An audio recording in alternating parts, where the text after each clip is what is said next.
woman. That same principle applies to women also. It's better for a woman not to touch a man. The unmarried stage seems to be a greater, more virtuous stage than the married state. Otherwise, Paul won't say that it's better not to touch a woman.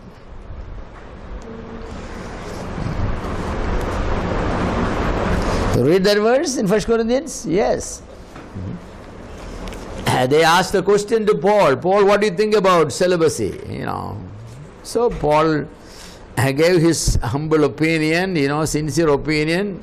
Now concerning the things whereof he wrote unto me, it's good for a man not to touch a woman.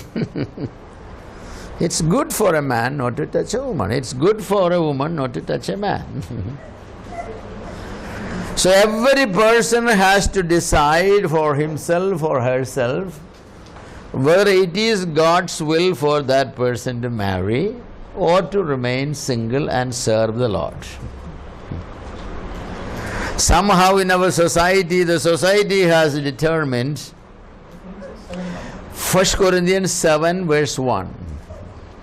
Somehow the society has decided God's will for everybody is to marry.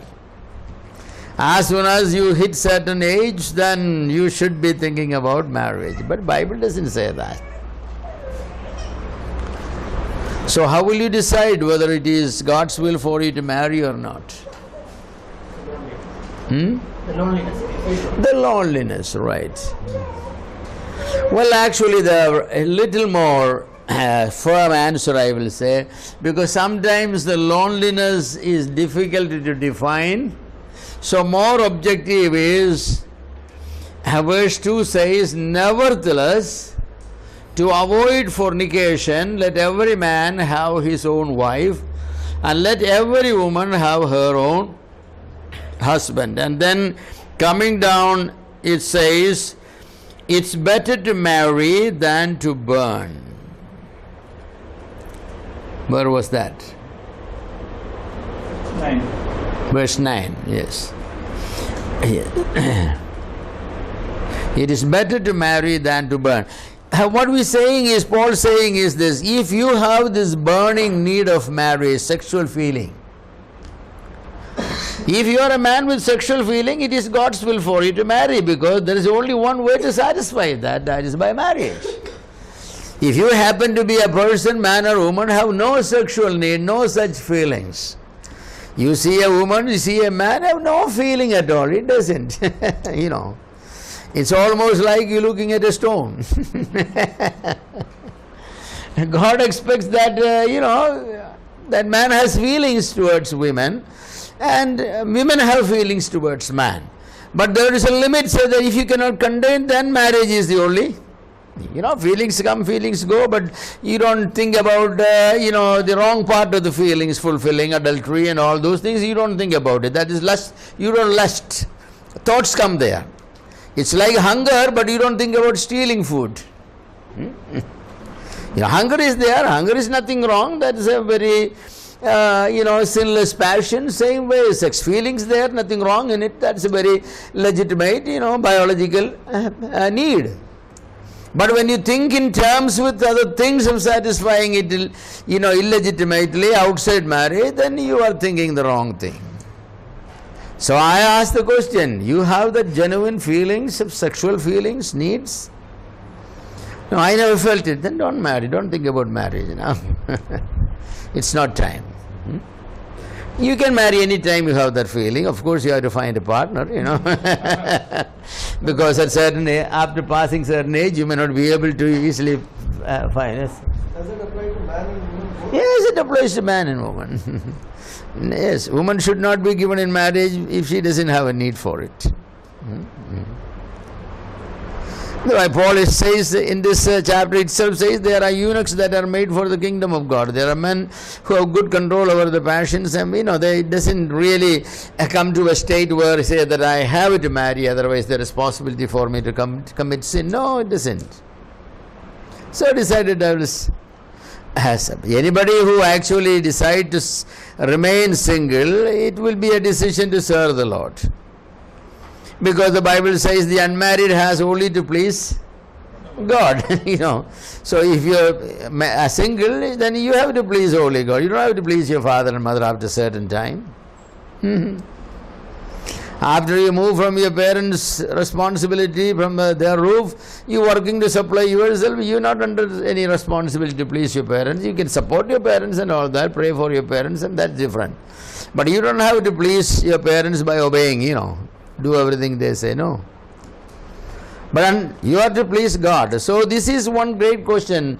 How do I know whether it is God's will for me to marry? Well, you have feelings, yes. You have feelings, yes. Man or woman have feelings, yes. Have those feelings grown to some extent where you find it now a little more difficult to contain it? Well, God is telling, get married. Get married. If you don't feel that one, let nobody force you to marry. You simply say, I don't have a need, I want to serve my God. I will remain single and serve the Lord. Don't worry about your age. Some people mature very early. Some people mature very late. Some people mature very early but marry very late. That's a danger. Because you are burning all the time a sense, with these feelings, and why walk with fire in your bosom? Proverbs also ask them, can a man carry this fire in the bosom?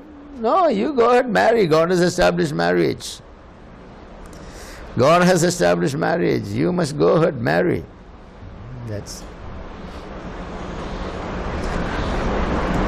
certain people genetically are, not prone for sexual feelings as much as others.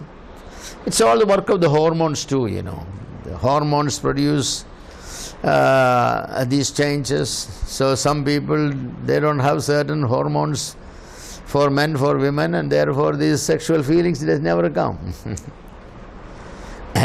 Somehow, overproduction of hormones.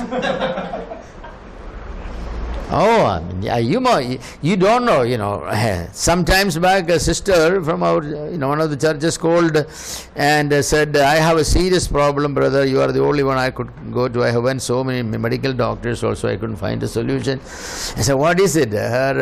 She was taking care of a 3-year-old boy, her relation. This 3-year-old boy had the normal sexual passion of a 15-year-old boy. So he was doing things that he never expects. Anytime this child sees a woman, he goes and approach her and lift her clothes and this and that and do all things. And what to do? I have taken to many doctors. They say, oh, that's his simple child playing and all that. He has every sign of a mature erection and everything is there. Said, go consult the doctor. It's a hormone problem. Certain glands are producing a lot of the male hormones. So finally taken to a doctor, said that's a problem, but we cannot do anything. If we do anything, he will go sterile because he is very young. So what do you do? How to handle? That's a question anyway. She gave the child back to her parents who are abroad, said we cannot take care of. So how the hormones work, sometimes we may wonder why certain people are this way. That's not an excuse, nobody can say that, Lord, my hormones are a little too much. You cannot say that, but the hormones play a role, definitely. Yes. Some women, again, this problem with the hormone problem, they're not very, sexual feelings are very, very less. They have actually no interest. But because of social necessities, it's a shame if a girl is not married at certain age. The parents have shame. So they forced her to marry and all that, And but I will say, don't marry if you don't have a legitimate need.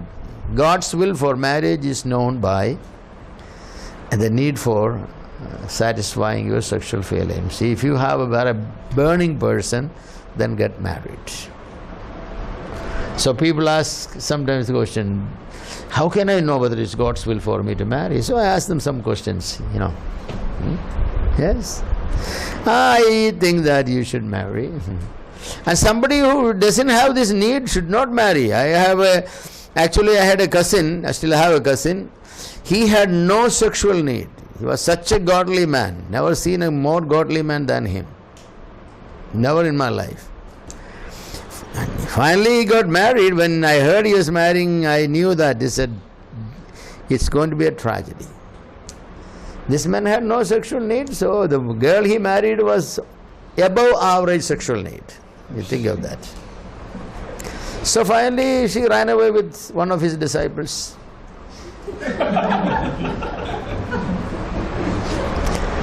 The whole year I had counseled both of them, and she said first 12 months had relationship twice by her force. And he will say, I have no need for such things, they are dirty things, I won't do it. Why did he marry? See, this is a problem. So for God's sake I say that don't marry if you don't have a need. Why destroy the life of somebody else? But on the other hand, if you have a need, you must marry. Otherwise you will be burning and running around causing problems. If not for others, for yourself. Your conscience and all, homosexuality, masturbation, this, that, fantasizing, this, that, so many pornography. There's so many ways people use for satisfying their sexual feelings, and should not be involved in those things. Why? You need. God has established marriage. You have any question on that? If not, let me go forward, because 5 o'clock I have to stop. Okay, somebody knows that it is God's will for me to marry. Oh, right. Now the question is, how do I know whom to marry? How do I know whom to marry?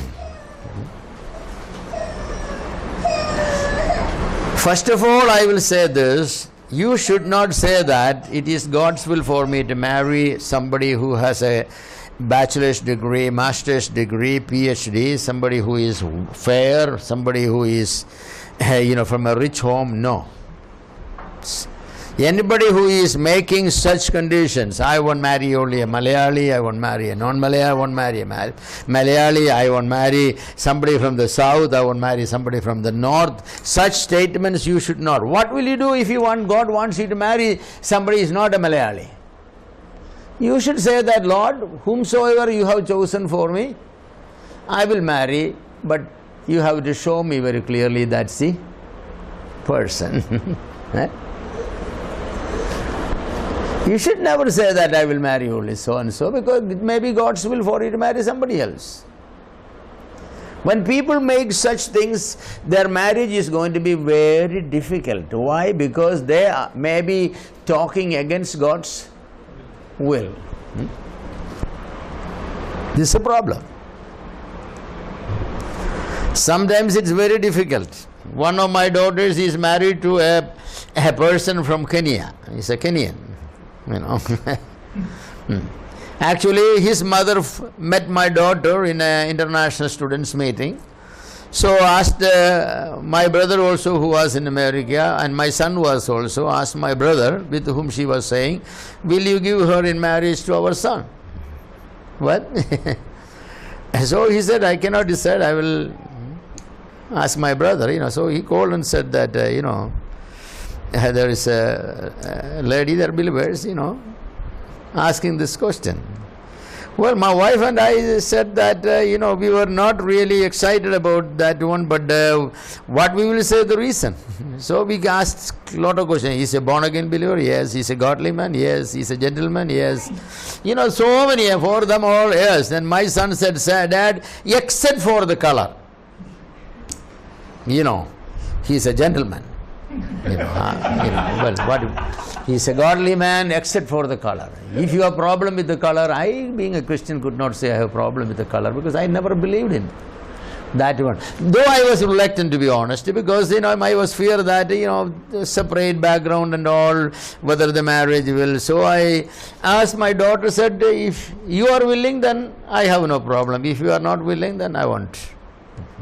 Well, so I said to my son and my brother, if you both feel that he is a godly man, and except the color, everything is okay, you said, only on the basis of color I will not say no, because I have to stand before God. So the marriage took place and they are happy. So what I mean is, you can never say that I will not give my daughter to, or my son. No, I will not say that. If that's a person God chooses, that's a person. It's not for me to decide that. When people say things like that, I'll marry only a fair looking girl, I will marry only somebody from this part of this country or that part of this country, somebody who is this one. You don't say that, then you are making things very difficult. You will end up probably marrying somebody that God may not have chosen. That's a problem. You only have to say that if it is God's will, I have no problem. I must be convinced that that's God's will. So our question is, how are you going to get convinced? That's the question. Okay, I will give you some help in this matter. Number one, the proposal should not be with a person that the Bible prohibits. Biblically, there should be no prohibitions. A believer cannot marry a non-believer. So if the proposal comes from a non-believer, your answer will be definitely no. That's definitely no. And the Bible simply says only in the Lord. What does that phrase only in the Lord means those days when Paul wrote it? We have to understand there were no denominations, nothing, only the local churches were there, the church at Corinth, church at Ephesus. In the first century, and the scriptures were written. So what was in the mind of Paul when he said only in the Lord?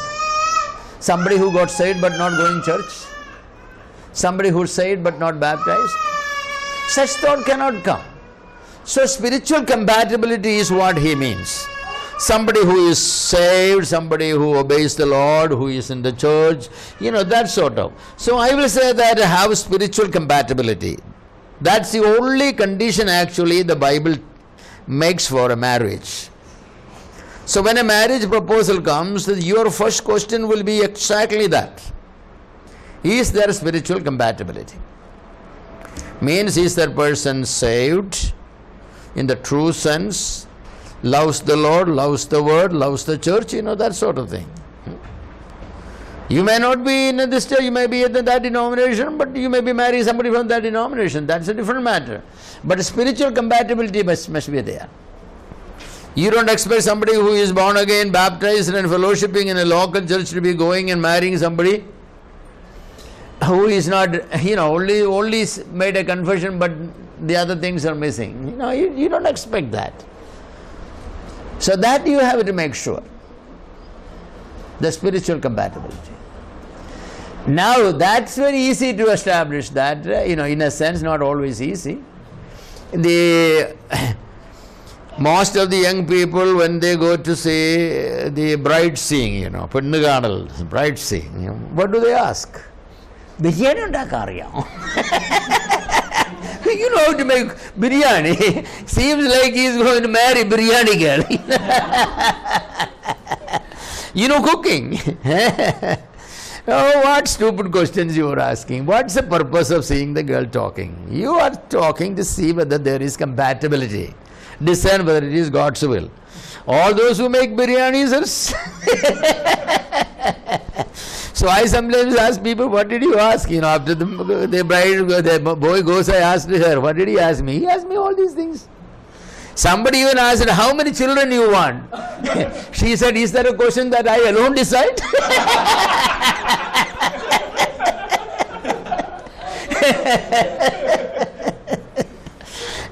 Strange people, aren't they? They are not the important questions. God gives the children. You may not have children. You may like it, you may have children, you may not have children. Or you may have 6 children in one birth. You may want only one. What will you do? Kill all the other? Usually that happens only when you take hormones for ovulation. So the ovulation happens, 6 ovums come out, then all of them fertilize. That's usually happens. Otherwise, naturally only twins or triplets. Usually it doesn't go beyond that. So you need to ask important questions to find out God's will. Yes. The help of the elders in the church, senior brothers in the church, sometimes very, very necessary. Because in bride seeing you may ask few questions only. And interestingly tell you, if she is not godly enough, she will give you exactly the answer you want to hear. Yes. Oh, I am so interested in the Lord's word. I am also. Soul winning I have burden. Oh, that's the burden I also have. I can never overcome. Man, saying stories won't go.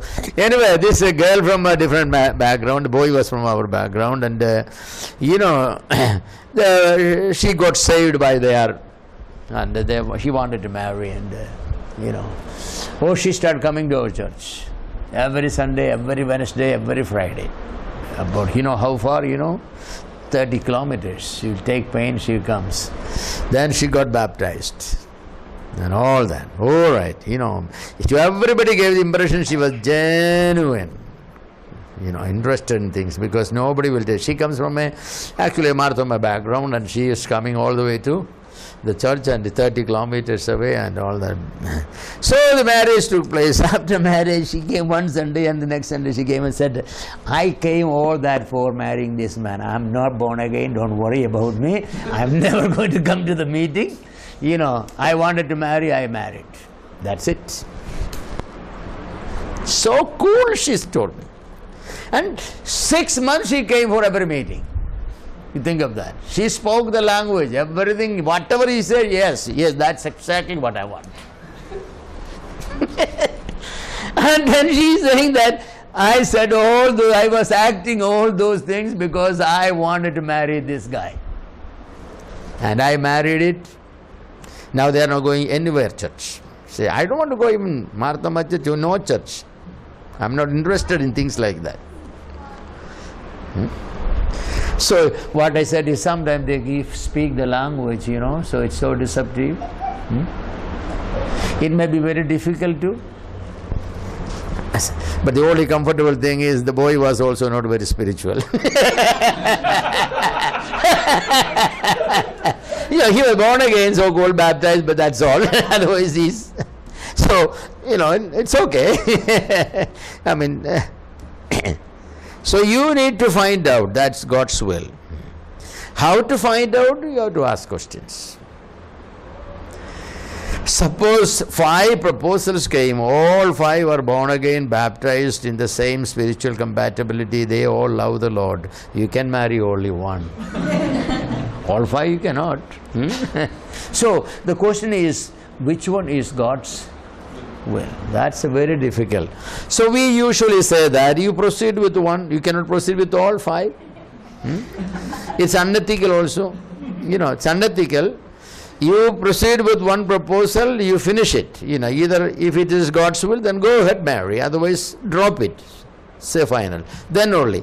If I find out that anybody is handling 2 proposals, if it's my daughter, I say, sorry, we are not interested. In this bull business, we are not. You go into the market, you look at that cow and you look at this cow and, then decide which cow to take. No, I'm not interested. So if a green light, red light principle there, you were interested in this girl and you went and talked with her father, they said, no, we are not interested. Sorry, Okay, you accept it's God's will for you not to marry that. Don't try to break open the door. Yeah, but people do that, people do that. They send somebody else related to them, putting pressure. No. If it's God's will, it will. And suppose they said yes, you went and talked with her and all that, then you found out that compatibility is not there, spiritual compatibility maybe, but no personality compatibility, no temperamental compatibility, and you said, the Lord showing very clearly that this marriage is not my will because you will have only problems. And he said no. So if all the way it goes, just like Eliezer went to fetch a wife for Isaac. He didn't conclude it was God's will until the last answer when the girl said, yes, I go. There were clear light, green light, green light, green light, and then came a yellow light. You know what? Was not sure it will get. From yellow it will turn to red, or from yellow it will turn to green. That's when the family said, let the damsel stay with us for 10 days, because unexpectedly the proposal has come. We were not prepared for this marriage. And it's going far away. We will never see our sister again, daughter again. This is the last time. And they never saw her again. 1,200 miles, it's a long distance. So then they called the girl and asked.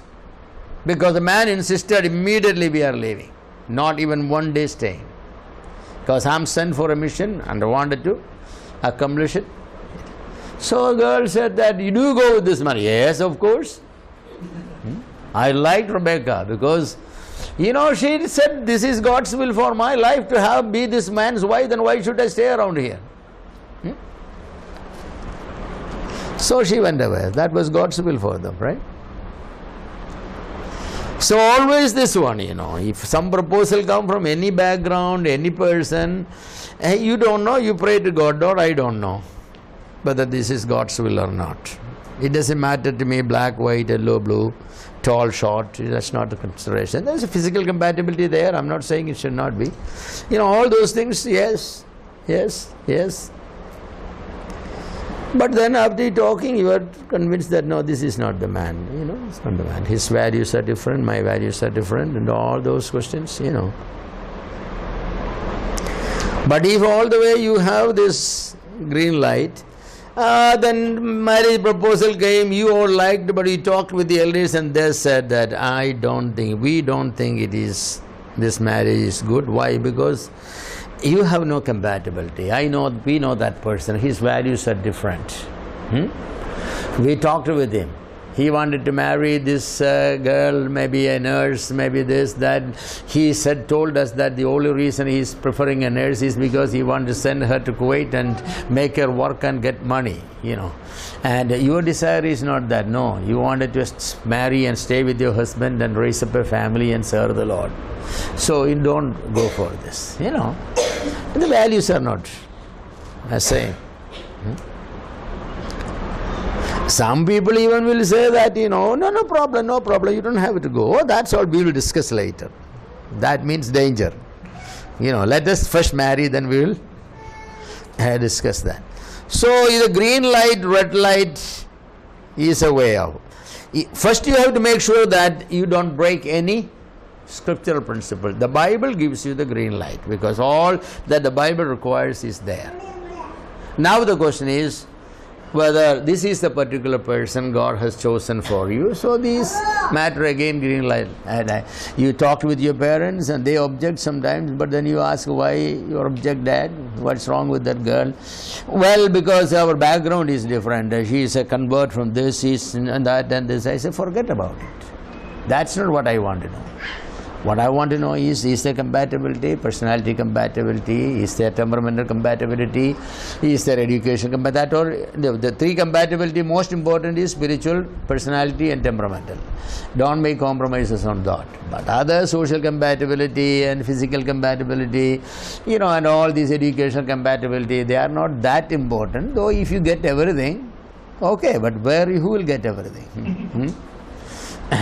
The joke by Chrysostom, the Metropolitan of Marthoma Church is a famous, one day a Marthomite father came to Chrysostom, said, Tirumeni, my son needs a wife. So what's the problem? Marthoma Church got plenty of families and girls. No, that's not what. Want a beautiful girl. Oh, there are plenty of beautiful girls. They must be from aristocratic family. Oh, what do you think that Marthama Church, we don't have aristocratic family, we all have. But then a lot of money also I need to get. That's no problem, we got plenty of rich, and said that the character should also be excellent. So he said, if you think there was a girl like that, you think I would remain like this? Putting on this saffron cloth and this. I have gone and married a long time back. So you won't get somebody perfect in every case. Somewhere you have to make a little bit adjustment. There is no question about it. You cannot make compromise on spiritual compatibility, no. You cannot make a compromise on personality compatibility and the temperamental and the value system and all those things. You can make compromises